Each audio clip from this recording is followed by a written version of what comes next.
Mi hermana aprovechó su alto cargo en el banco para robar mi identidad. Me dejó una deuda de $85,000 y destruyó mi sueño de tener casa propia. Así que recopilé cada prueba. La denuncié ante la fiscalía y ahora ella cumple 10 años de prisión mientras yo firmo las escrituras de mi nuevo hogar. El olor a café recién hecho en la oficina del asesor bancario siempre me había parecido el aroma del éxito. Pero ese martes por la mañana, se transformó en el olor de una emboscada. Llevaba conmigo una carpeta de cuero negra, desgastada por los años en que la llené meticulosamente con cada recibo de sueldo, cada pago a tiempo y cada declaración de impuestos. Dentro de esa carpeta, no solo había papeles, estaban guardadas mis noches de insomnio trabajando doble turno, los fines de semana que no salí con mis amigos para ahorrar $10 más, y los años en los que me privaba de vacaciones solo para ver cómo crecía mi fondo de vivienda. Señor, el apartamento es perfecto, le dije al asesor con una sonrisa que apenas cabía en mi rostro. He esperado 5 años por este momento. El depósito está listo y mi puntaje crediticio es impecable. He cuidado mi historial como si fuera mi propio hijo. El hombre asintió con esa profesionalidad gélida que tienen los banqueros, pero cuando sus dedos comenzaron a teclear mi número de identificación en el sistema, el ambiente en la oficina cambió de forma casi sobrenatural. El aire se volvió pesado, espeso, como si el oxígeno se estuviera agotando. Vi cómo sus ojos se abrían con una mezcla de sorpresa y absoluto desprecio. El clic-clic del teclado se detuvo abruptamente. El asesor levantó la vista, y ya no me miraba como a un cliente valioso, sino como a un criminal que acababa de entrar a su oficina intentando cometer un fraude a plena luz del día. ¿Es esto una broma de mal gusto?, me preguntó con una voz que cortaba como el hielo. Señor, su perfil financiero no solo es malo, es un desastre radiactivo. Como tiene el descaro de pedir un crédito hipotecario cuando tiene una deuda activa de $85,000 en mora absoluta desde hace 14 meses? Sentí un golpe seco en el pecho, como si me hubieran pateado el alma. El mundo empezó a dar vueltas y el ruido de la oficina se convirtió en un zumbido ensordecedor. Eso es imposible, alcancé a susurrar con la boca seca. Yo no tengo deudas. No tengo ni una tarjeta de crédito departamental. Todo lo pago en efectivo. Pero cuando el hombre giró la pantalla de la computadora hacia mí, el corazón se me salió por la boca. Había un listado interminable de préstamos personales, tarjetas de crédito Platinum al límite, y lo que más me dolió, un financiamiento por un automóvil de lujo de última generación. Todo estaba a mi nombre. Todo estaba firmado con mi firma. Y todo, absolutamente todo, se había originado desde la misma sucursal donde trabajaba mi hermana mayor, Valeria. En ese instante, el frío que sentí no era por el aire acondicionado, era la comprensión aterradora de que mi propia sangre me había vendido al mejor postor por un poco de estatus social. Salí de la oficina del banco sintiendo que el suelo se desvanecía bajo mis pies. Tenía los dedos entumecidos, apretando con tanta fuerza el reporte de crédito que el papel comenzó a rasgarse. Mis ojos recorrían las cifras una y otra vez, $85,000. Esa cifra no era solo un número, era el precio que mi propia hermana le había puesto a mi futuro. Cada línea del extracto era una puñalada, cenas en restaurantes de lujo que yo nunca pisé, compras en boutiques de diseñador donde jamás puse un pie, y lo más doloroso, el préstamo de un coche que costaba más que mi salario anual. Lo que más me revolvía el estómago era la precisión quirúrgica del fraude. Todas las solicitudes se habían aprobado en la sucursal de Valeria, con códigos de empleado que yo reconocía perfectamente. Ella no solo me había robado la identidad, había utilizado su posición de prestigio en el banco para falsificar mis ingresos, inflar mis activos y crear un perfil crediticio fantasma que se desmoronaba por su propia ambición. Subí a mi coche, y con las manos temblando tanto que apenas podía sostener el volante, la llamé. Mis oídos zumbaban con la rabia contenida mientras escuchaba el tono de llamada, 1, 2, 3, y finalmente esa voz suave y pretenciosa que siempre me irritaba. Hola, hermanito, ¿qué pasa? Ya te dieron las llaves de tu pequeño cuchitril, dijo con un tono de superioridad que me hizo hervir la sangre. Valeria, estoy saliendo del banco. Me acaban de negar el crédito hipotecario. Dicen que debo $85,000 en préstamos que nunca pedí, y todos, absolutamente todos, se aprobaron en tu oficina. El silencio al otro lado de la línea fue tan denso que casi podía tocarlo. Esperaba que llorara, que negara todo, que se desmayara de la vergüenza. Pero lo que hizo fue mucho peor. Se soltó una carcajada seca, carente de cualquier rastro de remordimiento. «Ay, por favor, no seas un niño tan dramático y berrinchudo», respondió ella, y su voz ahora era fría como el acero. Necesitaba mover unos fondos urgentemente para una inversión de bienes raíces que no podías entender. Sabía que tú no estabas usando tu crédito, así que, ¿qué más da? Te lo iba a pagar el mes que viene, o el siguiente. Solo son números en una pantalla, no es el fin del mundo. Además, deberías agradecérmelo, ahora el banco sabe que eres alguien importante, alguien que maneja grandes sumas. Mi mandíbula se apretó tanto que sentí un chasquido. ¿Agradecerte? Valeria, me has arruinado. Mi puntaje está en el suelo. Mi reputación está destruida y el apartamento que quería se lo van a dar a otra persona mañana mismo. Tienes 48 horas para liquidar cada centavo o iré directo a la policía. Su tono cambió de inmediato, volviéndose oscuro y amenazador. Atrévete a denunciarme, hermanito, y te juro que desearás no haber nacido. Yo soy la que tiene los contactos, yo soy la que tiene el dinero. Tú solo eres un empleado mediocre que nadie va a creer.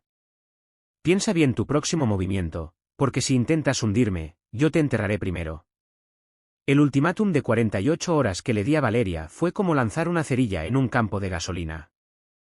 Yo esperaba que el miedo la hiciera reaccionar, que buscara una forma de resarcir el daño, pero lo que desató fue una guerra psicológica que no vi venir. Esa misma noche, mi teléfono no dejó de vibrar ni un segundo. No eran solo sus mensajes, eran notificaciones de Facebook, de Instagram y de WhatsApp. Valeria había activado su maquinaria de manipulación. Entré a Facebook y se me revolvió el estómago. Ella había publicado una foto nuestra de cuando éramos niños, con un pie de foto que decía: «Me rompe el corazón ver cómo la salud mental puede destruir a un ser querido. Mi hermanito está pasando por un episodio paranoico muy grave, inventando deudas irreales y tratando de extorsionarme porque no puede lidiar con su propia frustración financiera. Por favor, recen por él, la envidia es una enfermedad terrible». En menos de una hora, la publicación tenía cientos de reacciones.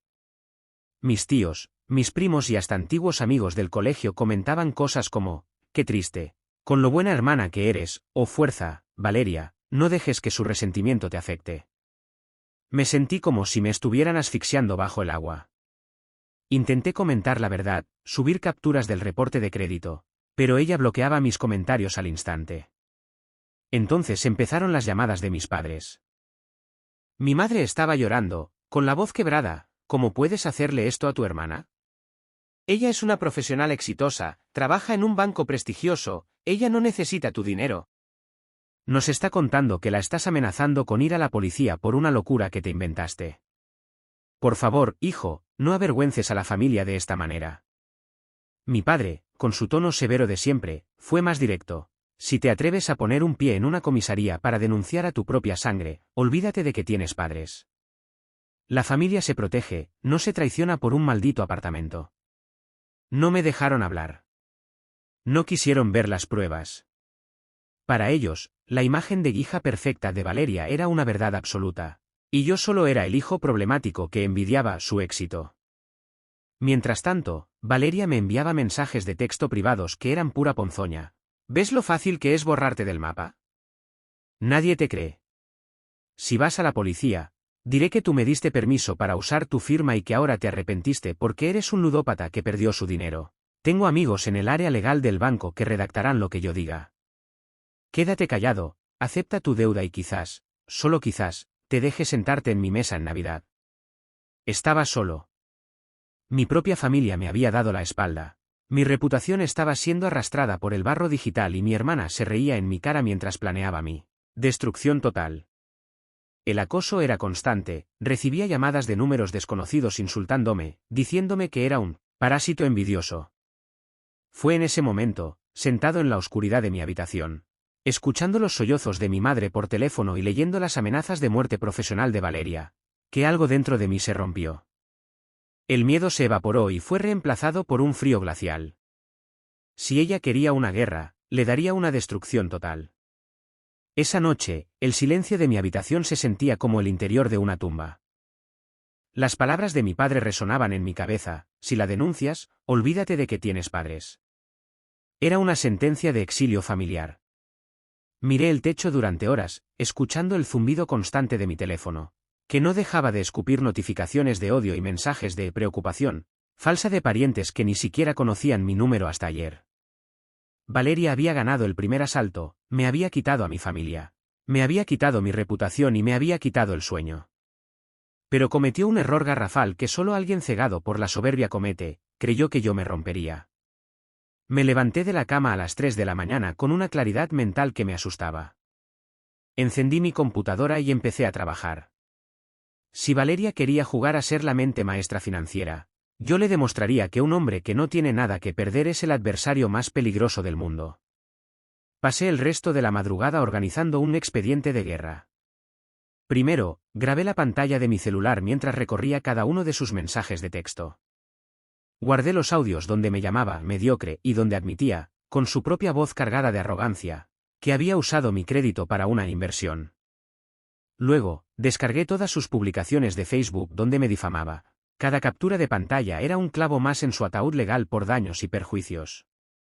Pero el golpe maestro no estaba en las redes sociales, sino en los detalles técnicos que ella, en su delirio de grandeza, pasó por alto. Comparé las horas de las transacciones bancarias con mi registro de asistencia en el trabajo.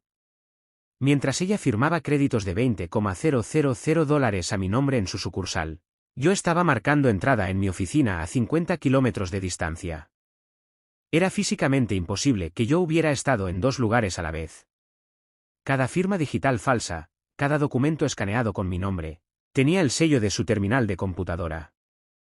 Valeria no solo había sido descuidada, había sido perezosa, confiando en que yo jamás tendría el valor de enfrentarla.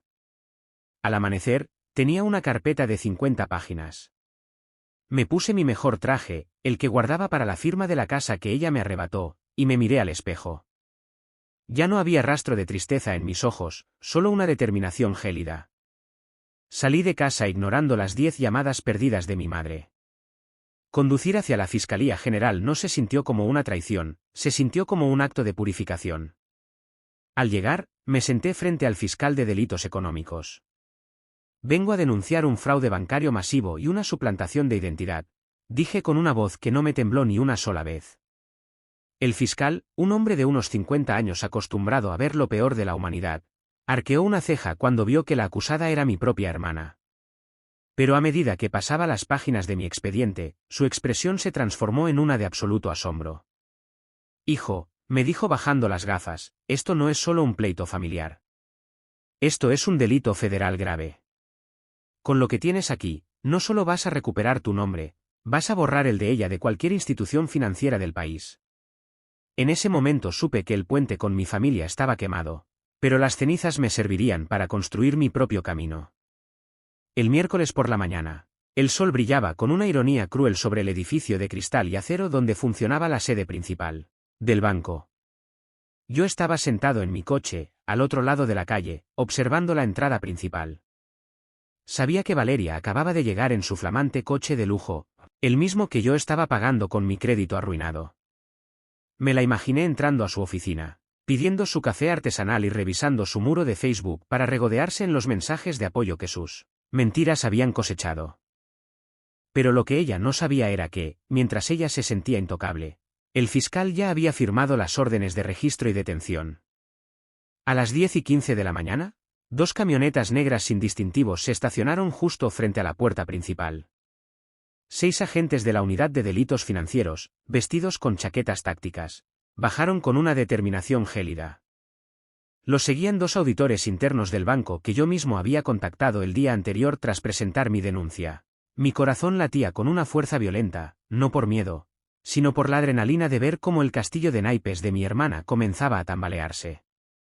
Dentro del banco, el caos fue instantáneo pero silencioso. Los agentes no fueron a la recepción, fueron directo al área de ejecutivos senior, donde Valeria reinaba. Desde los ventanales de la cafetería de enfrente, pude ver el movimiento a través del cristal. Los clientes se detenían, los cajeros estiraban el cuello y el murmullo de sorpresa se extendía como un incendio forestal. Cuando los agentes llegaron a su cubículo de cristal, Valeria ni siquiera se inmutó al principio. Levantó una mano, pidiéndoles que esperaran un segundo porque estaba en una llamada importante. Esa era ella, arrogante hasta el último aliento. Pero el agente principal no esperó. Colocó la orden judicial sobre su escritorio de mármol, cortó la línea telefónica y le ordenó que se pusiera de pie. Fue entonces cuando escuché el primer grito, un alarido de pura rabia que atravesó incluso las puertas de cristal. ¿Saben quién soy yo? Esto es un error. Mi hermano es un enfermo mental que me está acosando. Gritaba mientras los agentes comenzaban a confiscar su computadora y a meter sus archivos en bolsas de evidencia. El personal de seguridad del banco, sus propios subordinados que antes la saludaban con reverencia, ahora formaban un pasillo de vergüenza mientras la escoltaban hacia la salida. La verdadera explosión ocurrió en el vestíbulo principal. Yo bajé de mi coche y me paré justo en la acera, frente a la puerta giratoria. Cuando Valeria salió, esposada, con el cabello desordenado y el maquillaje corrido por la furia, sus ojos se encontraron con los míos. El odio que emanaba de ella era casi tangible. Tú, aulló, forcejeando con los oficiales mientras los transeúntes sacaban sus teléfonos para grabar la escena. Eres una basura asquerosa. Te voy a destruir. ¿Papá te va a matar por esto? Traidor, maldito traidor. Me quedé allí, con las manos en los bolsillos, manteniendo una calma que la enfurecía aún más. No dije una sola palabra. No necesitaba hacerlo. Mientras la subían a la parte trasera de la patrulla, el gerente regional del banco se acercó a mí con una palidez mortal en el rostro, pidiéndome disculpas en nombre de la institución. En ese momento, el vídeo de su arresto ya estaba circulando en el grupo de WhatsApp de la familia. El silencio de mis padres en el chat fue el sonido más satisfactorio que escuché en toda mi vida. La hija perfecta acababa de ser expuesta como lo que siempre fue, una criminal con un traje de diseñador. El estruendo de la puerta de la celda cerrándose tras Valeria fue el primer sonido de realidad que escuchó en su vida. Pero el verdadero juicio no ocurrió en una sala de audiencias, sino en el tribunal de la opinión pública y la lealtad familiar. Mientras ella esperaba su audiencia inicial en una fría celda de detención, el vídeo de su arresto se volvió viral en nuestra pequeña comunidad. Aquella ejecutiva estrella del banco, la mujer que miraba a todos por encima del hombro, ahora era la protagonista de un titular de Crónica Roja. El día de la audiencia preliminar, el ambiente en el juzgado era asfixiante. Me senté en la última fila, tratando de pasar desapercibido, pero fue imposible. Mis padres entraron poco después, con los rostros envejecidos 10 años en apenas una semana. Mi madre lloraba en silencio, apretando un rosario entre sus manos, y mi padre me lanzó una mirada cargada de un veneno que me heló la sangre. Para ellos, el crimen no era que su hija les hubiera robado el futuro a su otro hijo. El crimen era que yo hubiera hecho pública la deshonra. Cuando Valeria fue escoltada a la sala, el impacto visual fue devastador. Ya no vestía sus trajes desastre de $3.000 ni usaba sus tacones de diseñador. Llevaba el uniforme naranja de la prisión, el cabello opaco y las manos esposadas a la cintura. Pero incluso en esa situación, su arrogancia no había muerto. Al pasar junto a mí, se detuvo un segundo y me siseó entre dientes: disfruta tu pequeña victoria, rata, porque de esta no sales vivo emocionalmente. El oficial tuvo que empujarla para que siguiera caminando. El fiscal fue implacable. Presentó el expediente de guerra que yo había preparado, reforzado por la auditoría interna del banco que reveló un patrón de conducta sociopática.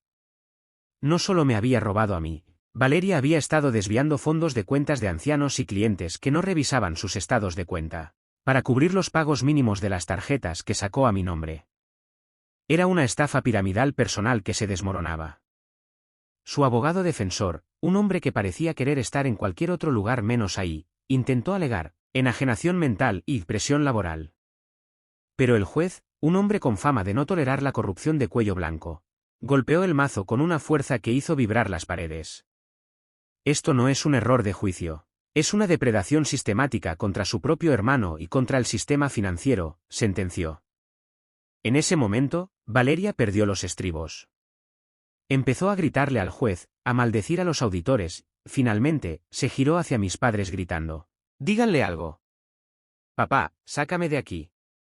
Él me tendió una trampa, él siempre me tuvo envidia porque yo soy la exitosa y él es un don nadie. Ver a mi hermana desmoronarse, ver cómo su máscara de perfección se derretía en una masa de odio y desesperación, fue una experiencia agridulce.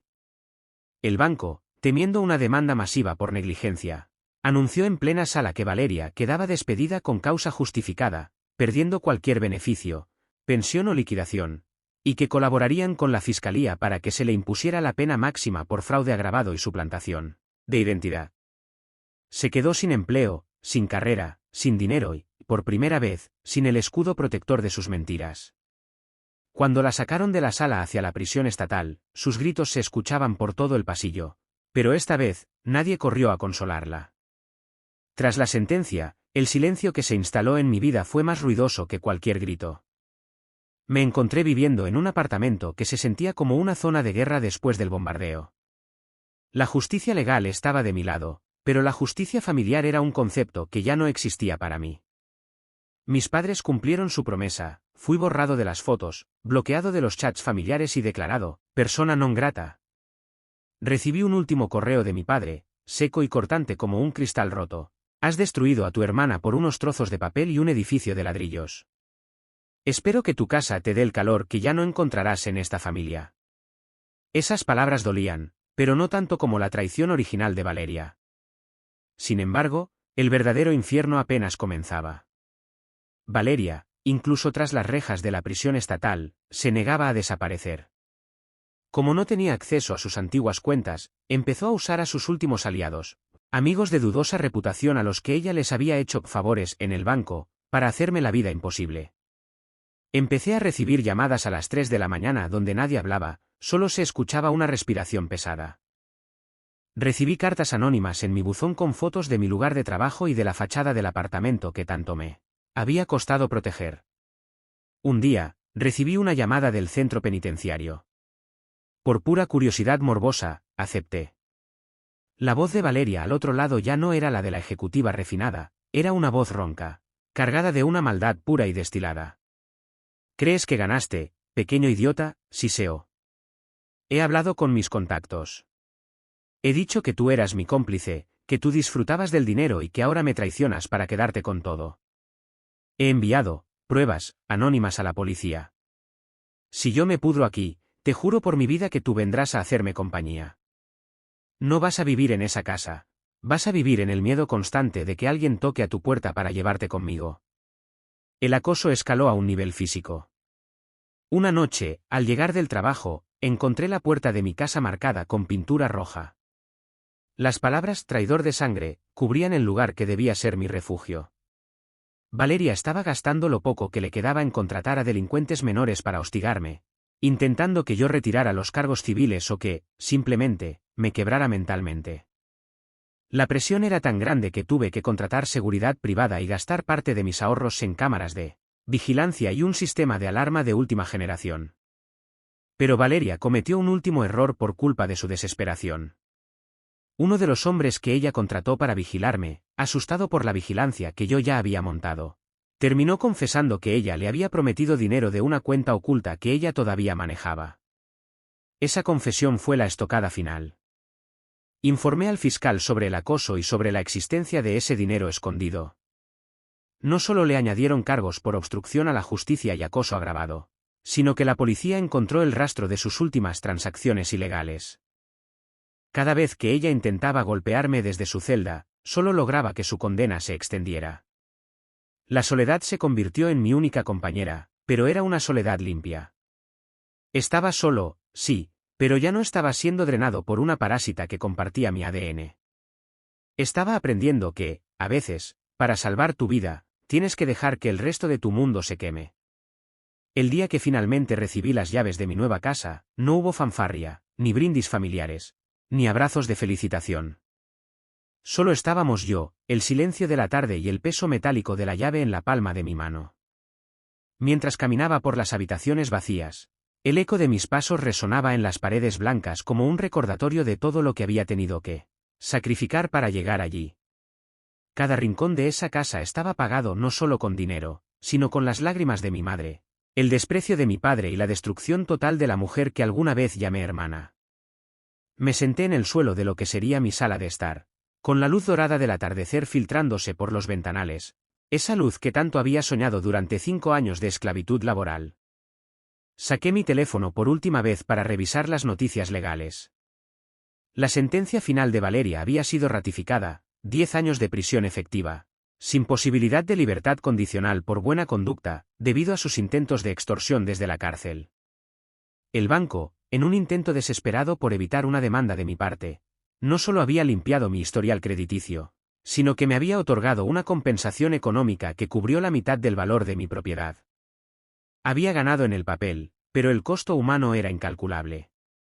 Esa noche, recibí un último mensaje de texto de un número desconocido. Sabía que era mi madre. No decía te amo ni perdón. Solo decía, ella no va a sobrevivir ahí dentro, y tú eres el único culpable. Disfruta tus paredes frías. Bloqueé el número sin parpadear. Aprendí que la lealtad que se basa en el silencio ante el crimen no es amor, es complicidad. Mis padres habían elegido morir con la mentira de Valeria antes que vivir con mi verdad, y ese era un luto que yo ya había terminado de procesar. Me acerqué a la ventana y miré mi reflejo en el cristal. Ya no era el chico ingenuo que creía que el esfuerzo era suficiente para ser feliz. Ahora era un hombre que entendía que el respeto propio es el activo más caro que un ser humano puede poseer. Valeria pensó que robando mi nombre me dejaría sin nada, pero al hacerlo, me obligó a construir una identidad mucho más fuerte, una que nadie, ni siquiera mi propia sangre, podría volver a corromper. Ella ahora es solo un número de registro en una prisión, una advertencia de lo que la codicia puede hacerle a un alma. Yo, en cambio, soy el dueño de mi destino. Cerré las cortinas y, por primera vez en años, dormí profundamente. No había deudas, no había amenazas, no había fantasmas. La casa estaba en silencio, pero era un silencio lleno de paz. La justicia no siempre es hermosa, a veces es un incendio que lo quema todo para que algo nuevo pueda crecer de las cenizas. Y aquí, en mi nuevo hogar, la primavera finalmente había comenzado. Esta ha sido una historia de traición, justicia y redención. Si llegaste hasta aquí y crees que la familia no es una excusa para el abuso, dale amor al vídeo y deja tu opinión en los comentarios. No olvides seguirme en TikTok y suscribirte a mi canal de YouTube para más historias que te helarán la sangre pero te recordarán el valor de la verdad.